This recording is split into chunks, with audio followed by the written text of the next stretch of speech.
Voici, lors de ces dernières heures, le premier navire à avoir franchi le détroit d'Ormuz et le blocus imposé par les États-Unis. Le Richestari, un pétrolier chinois transportant environ 250 000 barils de méthanol, n'a pas été stoppé. Quelques heures avant pourtant, Donald Trump annonçait les strictes règles de ce blocus. La marine iranienne gît au fond de la mer complètement anéantie. Ce que nous n'avons pas touché, ce sont les vedettes d'attaque rapide. Avertissement, si l'un de ces navires s'approche de notre blocus, il sera immédiatement éliminé. C'est rapide et brutal. Des bateaux appartenant à des pays que l'Iran juge non hostiles, principalement chinois, indiens ou pakistanais, passaient encore le détroit. Donald Trump veut désormais empêcher ces bateaux de circuler.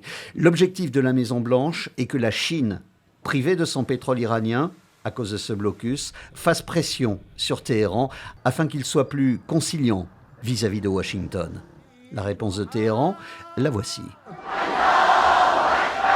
Une énorme manifestation organisée par le régime qui présente ce blocus comme un acte de piraterie. Du côté de la Chine, le jugement vis-à-vis de ce blocus américain est tout aussi ferme.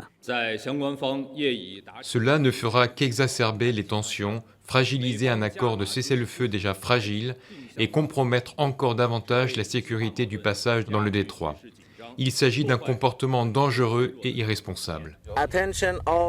Pour bloquer le détroit d'Ormuz, les Américains disposent juste de 2 navires positionnés dans la zone. L'un d'eux a été filmé par une télévision iranienne. Beaucoup dépendra des premiers jours de blocus, du nombre de bateaux que les Américains pourront arraisonner. Mais selon toute vraisemblance, je dirais qu'il s'avérera difficile pour les États-Unis de faire respecter cette mesure. Tenir un blocus avec 2 navires. Tenir un blocus face à la demande internationale de brut et à la hausse des prix. Le pari de Donald Trump est risqué.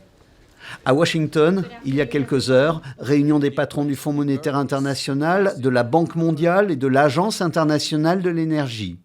Ce dernier a annoncé que le mois de mars a été très difficile pour tout le monde sur le plan énergétique et économique. Selon lui, le mois d'avril pourrait être encore pire.